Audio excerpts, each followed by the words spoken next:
Hi everyone, welcome back to the podcast. Happy Sunday. I hope you had a wonderful Saturday and you're back to getting yourself recuperated and recharged to start the week all over again on Monday. That being said, I thought today I'll talk about a few mistakes new investors tend to make when they venture out into investing, since a lot of you are new investors or nascent investors entering the market and entering investing for the first time. New investors often make several common mistakes, and when they start investing in a stock market, especially, this is true. Some of these mistakes can be broken down into a few categories, which I'm going to elaborate on one by one. First one is called the lack of research. Failing to thoroughly research and understand the investment they're making.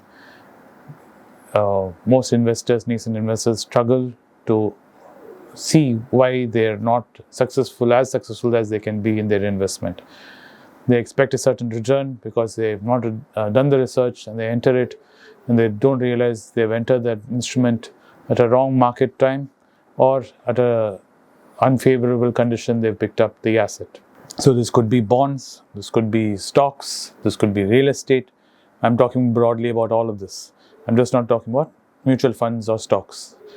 In any form of investment, be it gold, real estate, mutual fund, bonds, whichever one you want to take, you have to do your research and you have to understand what you're doing and understand what you're getting into. So it's crucial to know what the company is doing if you're buying a share, or area you're buying if you're buying real estate. It's crucial to understand this market trends and in which sector you're in, to what's happening in gold prices. All this only happens if you do research. To say correct or wrong would not be the right word. The right word would be more optimum, to see better returns.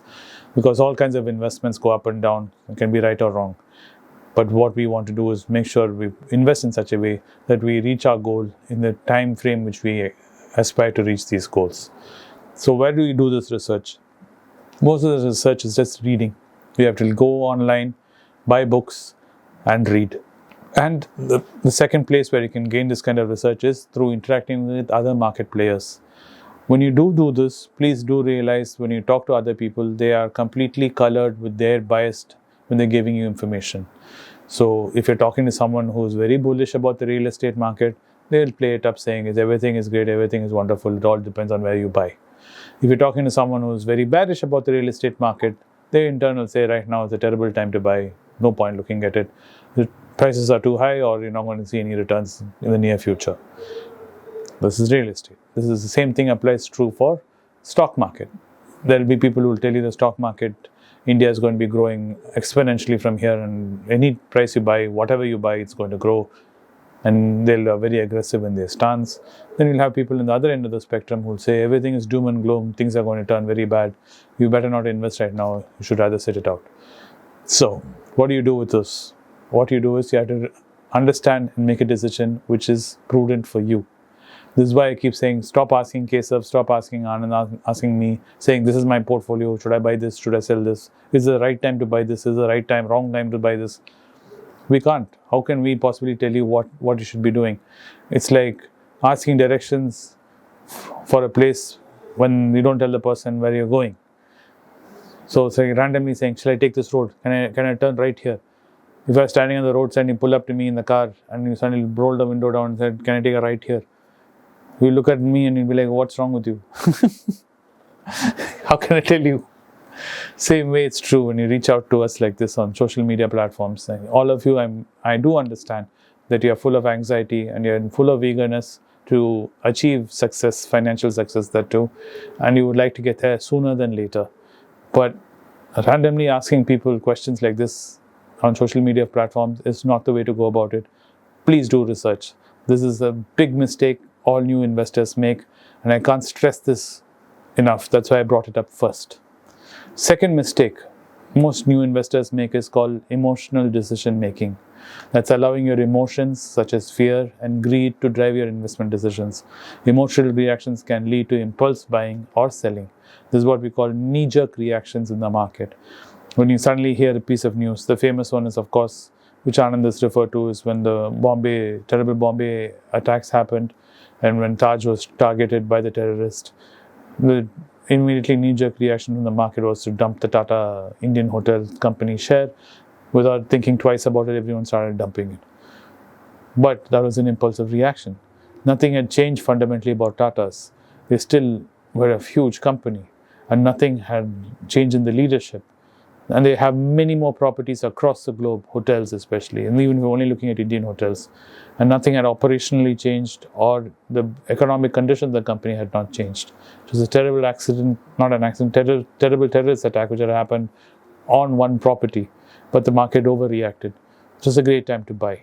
I brought that example over again just to show you how emotional decision can make you lose sight of your goal and react even before you need to react. So always take time to make a decision, and especially if you're doing value investing, which I keep telling you repeatedly is very boring way of investing, we always have time to react. You're not going to let go of your holdings or take on board a holding based on some news or some event which you just read. Even the Israeli-Palestine conflict, if you're a value investor, is not something you'll be too much worried about. Because if you're looking at a horizon of 10 years, 15 years, the Israeli-Palestine issue will be well in your rearview mirror by the time you decide to exit the market. So keep this in mind. Keeping your time frame in mind and your runway and your goals all in mind, your decision should be based on that, not on your emotions of how you're feeling or what you're thinking. It should be based on facts. Over trading. This is another thing a lot of you guys do. I'm completely against trading, but some of you participate in market trading, making too many trades, especially in the short term, which can lead to excessive transaction costs and tax implications, and you won't even be tracking these things. Most of you don't even use an accountant or don't even know where to catch an accountant if you need one. So making too many trades can lead to this, let alone the losses you may suffer. All this put together, over trading can result in from trying to time the market to leading to anxiety, and that leading to the other feedback loop what I spoke earlier about emotion. So putting all this together, this is one of the main reasons I say do not do trading, and that do over trading, which a lot of you tend to be doing, which is trying to constantly make an arbitrage, which I spoke to Kesav about in a Tamil video, where you say, okay, today the market is corrected by 5% or 2%. Tomorrow that means it's definitely going to bounce back. HDFC is down by 3%. So tomorrow it's going to go up, so I'll just pick up HDFC and I'll sell it tomorrow and make a quick arbitrage. It doesn't work like that. So don't make these kinds of mistakes when you're especially new to the market. Please do take your time. Another thing which you guys, new investors tend to do is ignoring diversification. Failing to diversify your portfolio and concentrating all your investment in a single stock or a sector can expose them to significant risks. So I know that you like a company a lot, but just loading yourself up with one share or one company is not a very prudent thing to do. I would strongly suggest that you have a basket of stocks or a basket of sectors you're looking at. Even when you're investing in the Nifty 50, you're investing in a basket of stocks. You're not investing in a single, though you're buying a single index, but that index comprises of the entire market. It captures the entire market. That is why Nifty 50 is so good in investing, because it really spreads your risk and lowers it down tremendously compared to just investing in one company or one share over and over again. So do think of diversifying your holdings. Chasing hot stocks, trying to invest in the latest hot stock or trend without conducting proper due diligence. This kind of investment strategy is terrible, and it's terribly risky because you do not know where this hot tip is coming from, hot take is coming from. You do not know their intention, their motivation. So this leads to huge losses to you personally and to your portfolio. So be careful of this. Another thing which I wanted to hit upon was impatience. Expecting quick high returns and becoming discouraged when investments go down and immediately pulling out because you just don't have the patience to wait in the long term. If you don't have patience, please cultivate patience first. If you do not have patience, you should not be investing.